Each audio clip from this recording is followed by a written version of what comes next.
Parlons aujourd'hui de tous les variants et caméos présents dans Deadpool et Wolverine. Alors ce sera tout simplement une liste de tous ces personnages ainsi un petit peu que leur histoire, résumée brièvement, pour ceux qui ne les connaissent pas. Et je précise aussi évidemment que cette vidéo va contenir du spoil, forcément. Donc si vous n'avez pas encore vu Deadpool 3, peut-être attendez avant de regarder cette vidéo, ou alors si vous voulez vous pouvez quand même regarder, mais ça va vous gâcher quelques surprises. Mais donc commençons tout de suite la vidéo, donc j'y vais. On va commencer d'abord par les caméos des anciens films Marvel qu'on a eu dans ce film, puis ensuite sur les méchants qui ont plusieurs variants, et enfin on passera à la fin à tous les Wolverine et tous les Deadpool qu'on a eu. Voilà. Donc comme j'ai dit, on commence directement avec la Résistance, en premier évidemment Johnny Storm, joué par Chris Evans qui fait un caméo dans le film, et pour ceux qui ne le savent pas, même si j'en doute, ce variant est en fait celui du film des 4 Fantastiques 2005 et 2007. Donc vous le savez évidemment, Johnny Storm qui est allé dans un voyage dans l'espace avec son équipe, qui a reçu des pouvoirs liés au feu, qui a ensuite d'ailleurs mis son ego de côté pour travailler en équipe et battre le Docteur Fatalis et devenir ainsi un super-héros à plein temps, jusqu'à ce que dans le deuxième film, il subisse une transformation à cause du surfeur d'argent et qu'il perde tout simplement ses pouvoirs. Enfin, pas il les perd, mais plutôt il les échange avec ses camarades et il a du mal à les contrôler, jusqu'à ce qu'ils arrivent finalement à battre grâce au surfeur d'argent Galactus et qu'il retrouve ses capacités. On l'avait pas revu évidemment depuis, donc ça faisait plaisir de le revoir. On a ensuite Elektra jouée par Jennifer Garner, pareil je pense que la plupart connaissent, qui était présente dans le Daredevil de 2003 et son film Elektra, en 2005. Elle pareil, bon son histoire est assez classique, c'était tout simplement en fait une femme grecque, fille de milliardaire qui avait rencontré Matt Murdock, Daredevil, avec qui ils avaient commencé à avoir une relation, jusqu'à ce que son père meure, qu'elle veuille se venger, et se fasse finalement tuer par Bullseye. Jusqu'à ce qu'on apprenne dans son propre film solo qu'elle s'était fait en fait ressusciter par Stick qui est un membre de la mythologie d'Daredevil, et elle est ensuite devenue un assassin, avant ensuite de revenir pour combattre la Main, une autre organisation évidemment qui est déjà dans le MCU d'ailleurs, et qui avait un peu plus retrouvé son humanité. On a eu ensuite la présence de Blade, joué par Wesley Snipes, des années 2000, qui a eu sa propre trilogie, et ensuite une série, ça beaucoup de gens l'oublient, série qui est canon mais qui était avec un autre acteur, que je n'ai pas vu. Et bon, pour Blade, je vais quand même résumer plus vite l'histoire, parce que pour le coup, lui, il a toute une trilogie. Retenez quand même que c'est évidemment un vampire, qui a affronté Deacon Frost, qui voulait devenir le plus puissant. Il a ensuite été confronté aux Reapers, qui était une espèce de race améliorée de vampires, grâce à un virus. Et enfin, dans le troisième film, il a été confronté à un Dracula ressuscité, qui a changé de nom. Et c'est un film d'ailleurs où jouait Ryan Reynolds. Il y a une petite ref à ça dans le film. Et comme j'ai dit, après son histoire a continué en série, enfin bref, c'est un petit peu long pour Blade. On a ensuite évidemment X-23. Bon, elle pour le coup, je pense que beaucoup de gens la connaissent. Introduite dans Logan, qui est une petite mutante créée artificiellement à partir de Wolverine, qui rencontre lui Professeur X, qui se fait sauver par lui et qui part avec son équipe de mutants, qu'on retrouve ici. On a Gambit, ensuite joué par Channing Tatum. Alors lui, comme je l'ai déjà dit, beaucoup de gens je pense le savent maintenant, c'est tout simplement une référence au fait que l'acteur devait jouer le rôle dans la saga X-Men depuis un moment et qu'il n'avait jamais pu. Donc voilà. Et même si ce n'est pas affirmé dans le film, je pense que ce Gambit est peut-être celui de la saga X-Men, de Terre 10500 devient Deadpool. Alors c'est pas dit, encore une fois, mais vu que le film devait prendre place dans cette timeline là et qu'ils en parlent un peu, à la base, moi je pense que c'est lui. Évidemment c'est la version réécrite, car à la base Gambit était présent dans X-Men Origins Wolverine. Mais bon, enfin ça c'est que de la théorie, je précise. Ensuite un peu en vrac, on a d'autres personnages mentionnés, on a déjà Daredevil. A priori, vu sa relation avec la Elektra de Jennifer Garner, il s'agit de Daredevil, évidemment de Ben Affleck, de 2003. Bon, pareil, je pense que je vais pas le refaire, vous le savez, le justicier qui devient aveugle, et qui dans son propre film, du coup, avait combattu Bullseye, Wilson Fisk, et du coup qui s'était lié à Elektra avant de la perdre. Même si à la fin, en fait, il comprenait qu'elle était vivante, on ne les a jamais vus se retrouver à l'écran, c'est dommage. Ils auraient pu le faire d'ailleurs dans ce film. On a ensuite une mention aussi du Punisher. Alors d'ailleurs, comme le dit Deadpool, il y en a eu 5, y compris celui du MCU, John Bertal, et du coup on ne sait pas lequel c'est. J'ai tendance à parier évidemment que c'est le Punisher de Thomas Jane, de 2004, tout simplement parce qu'il est quand même assez connu, je pense que c'est le plus connu après John Bertal, et qu'en plus on a un de ses ennemis dans le film, dont on va reparler après. Donc je pense que c'est lui, même si évidemment pas de confirmation. Qui s'est fait donc aussi tuer comme Daredevil. D'ailleurs parmi eux aussi on mentionne, parmi ceux qui se sont fait tuer, on mentionne un Quicksilver et un Magneto, je mets les deux un petit peu ensemble. Alors on nous précise pas lesquels, personnellement j'aurais tendance à dire, vu l'esprit de ce film, peut-être que c'est ceux de la Fox, du coup le Quicksilver de la saga X-Men version jeune, et le Magneto sans doute, soit de Ian McKellen, soit de Michael Fassbender. Dommage qu'on n'ait pas vu le casque, ça aurait été cool justement pour confirmer un petit peu quel Magneto c'est. Mais bon. Aussi, bon, on en a un que j'ai failli oublier, c'est vrai, qui apparaît techniquement en 3 secondes, évidemment c'est un variant de Hulk, qui va se battre avec Wolverine. Et bon, même si on le voit vraiment 2 secondes de dos et un tout petit peu son reflet, on voit que c'est un variant du Hulk du MCU, qui a plus ou moins l'apparence de Thor Ragnarok. Bon voilà, ça me paraissait évident. On ne connaît pas leur histoire, mais franchement, encore une fois, moi j'ai envie de le voir, hein, le combat. Franchement, je veux dire, maintenant ils ont tout, ils peuvent tout faire, donc voilà. Bref. Ensuite, on passe aux méchants qui sont présents dans ce film, donc pas mal de variants, encore une fois, hein, qu'on voit, qui viennent des anciens films X-Men. Je pense que beaucoup d'entre vous les ont remarqués, mais on va les refaire.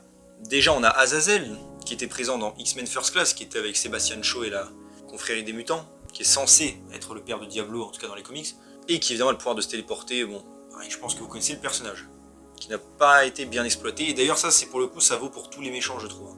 Très très mal exploité. Et d'ailleurs, aussi, je le case ici avant même de passer aux autres, pour la plupart, ils sont tous recastés, si vous avez remarqué. Ce ne sont pas du tout les mêmes acteurs. Dommage. On a ensuite Lady Deathstrike, qui était elle présente dans X-Men 2 et dans le jeu vidéo de X-Men, qui est canon, je rappelle.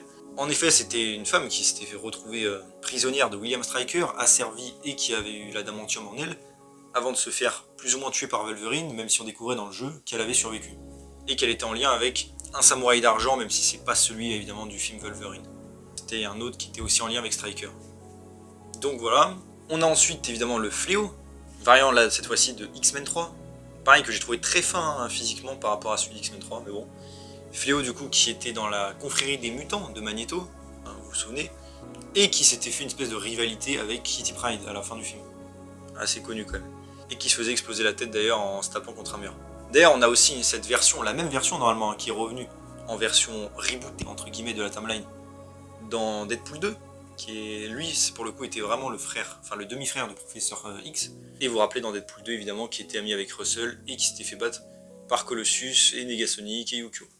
On a ensuite d'autres membres encore une fois de la saga X-Men qui reviennent. On a Pyro qui a un rôle un petit peu plus important que les autres. Pyro évidemment qui peut manipuler le feu, pas le créer bien sûr, et qui était présent évidemment dans la trilogie X-Men. D'abord dans X-Men 1 où il faisait un petit caméo en classe, dans X-Men 2 où il était ami avec Iceman et Malicia, avant de progressivement se détourner d'eux pour rejoindre Magneto. Et c'est là qu'est née sa vraie rivalité avec Iceman. Dans le jeu vidéo qui se passe entre X-Men 2 et 3, ils se sont réaffrontés vers une centrale nucléaire, avant ensuite dans X-Men 3, encore une fois d'être l'homme de main de Magneto, de faire des attentats et au final d'affronter Iceman et de se faire battre. On ne l'avait plus jamais revu depuis. On a ensuite dans le sabre, Victor Creed, qui fait pareil un caméo, hein, qui se fait one shot très rapidement, que j'ai trouvé assez dommage. Cette fois-ci, évidemment, c'est l'acteur de X-Men 1 qui revient. Et dans le sabre, même si peu de gens le savent, c'est bien le même qui était dans X-Men Origins Wolverine et X-Men 1. Et j'ai bien aimé parce que ce film nous le rappelle, en rappelant que c'est le frère de Wolverine. Ce qui avait été confirmé d'ailleurs dans un comics préquel à X-Men 2, où on peut voir que les deux avaient bien un lien ensemble. Et donc bah pareil, Victor Creed, dans le sabre, vous le connaissez, demi-frère de Wolverine avec qui ils se sont enfuis de chez eux et ont accompli toutes les guerres mondiales ensemble, et même les guerres aux États-Unis, avant de se faire enrôler par Stryker, où ils se sont séparés cette fois-ci. Il est devenu ennemi de Wolverine à ce moment-là, avant de plus ou moins se réconcilier et partir de son côté, jusqu'à ce qu'entre temps, il ait perdu la mémoire à cause de Stryker, on ne sait pas exactement comment, et c'est pour ça qu'il a rejoint Magneto dans X-Men 1, et qu'il est devenu son allié. Ensuite, avant X-Men 2, dans le comics, on sait qu'ils ont retrouvé, enfin il a retrouvé Wolverine et qu'ils se sont un peu rabibochés en essayant de découvrir leur passé commun, jusqu'à ce qu'il se fasse capturer par Stryker et essayer d'implanter de l'adamantium qui n'a pas réussi. Et on sait aussi que dans le jeu vidéo, qui est canon avant X-Men 3, il s'était retrouvé avec Magneto et avait essayé de mettre la main sur Jason Stryker. Et ensuite on ne l'a pas revu. On a ensuite le Crapaud qui était présent dans X-Men 1, là c'est cette version-là, qui était pareil dans la confrérie des mutants de Magneto, et qui était juste là pour ça en fait, hein. Et qui s'était battu évidemment avec les X-Men avant de se faire foudroyer par Tornade. On ne sait pas d'ailleurs s'il avait survécu. Et dans la version rebootée, on va dire, de la timeline, car je rappelle toujours, hein, la saga X-Men qu'on voit dans le film, 10005, a été réécrite à un moment donné, avec Days of Future Past. Et donc dans cette nouvelle version, on savait que le Crapaud avait participé à la guerre du Vietnam, avant d'être sauvé entre guillemets par Mystique, et qu'il était allé travailler dans un restaurant. On n'en sait pas plus. Enfin, pour en finir avec les X-Men, on a deux personnages d'X-Men 3 qui sont revenus. Déjà évidemment Callisto, qui est très rapide et qui peut détecter les mutants, qui était allié avec Magneto, et qui avait une rivalité avec Tornade avant de se faire désintégrer par le Phoenix, qu'on n'a plus revu depuis. Et aussi une variante apparemment de Psylocke, Psylocke qui était vite fait présente dans X-Men 3 et qui était une alliée de Callisto, qui avait ses pouvoirs de téléportation, et qui est revenue dans la timeline réécrite dans X-Men Apocalypse, qui était une des cavalières justement d'Apocalypse, et une ennemie en particulier du Fauve, qui avait disparu à la fin du film, qui partait de son côté, et qu'on devait revoir à la base dans Dark Phoenix, qu'on n'a jamais revu. D'ailleurs, pour rester avec les méchants, du coup, pour finir, on a deux personnages. Le premier, évidemment, c'est le Russe, qui est tout simplement un ennemi du Punisher, hein, comme son nom l'indique, je n'ai pas besoin de détailler, qui est extrêmement fort, et qui était contre le Punisher de 2004. Du coup, je parie que c'est évidemment un variant de lui, logique, qui est donc avec Cassandra Nova. Et on a aussi un autre personnage, alors ça c'est moi qui théorise, hein, c'est pas officiel, un personnage qui a un long manteau avec plein de shurikens accrochés à lui, et un bouc d'ailleurs, hein. Ça m'a fait penser évidemment au Bullseye de 2003 de Daredevil. Donc je me suis dit que peut-être ça pouvait être un variant de lui, après on n'a pas de confirmation du tout, et on le voit même pas utiliser ses capacités, donc voilà, c'est juste de la spéculation de ma part. Mais voilà pour ce qui est donc des variants qu'on a eu dans le film, que ce soit les anciens personnages ou les ennemis. Et maintenant on va passer aux variants de Wolverine, car en effet on a eu un petit paquet dans le film, au tout début. Bon déjà on a celui qu'on a dans le film, hein, évidemment, on va l'appeler le costume jaune. Pareil, je n'ai pas vraiment besoin de vous le détailler, vous le connaissez. On a un petit Wolverine, pour faire plus comics accurate, joué par Hugh Jackman. On a Wolverine Patch, donc la version où il est en costard avec un bandeau sur l'œil, où il est à Madripoor.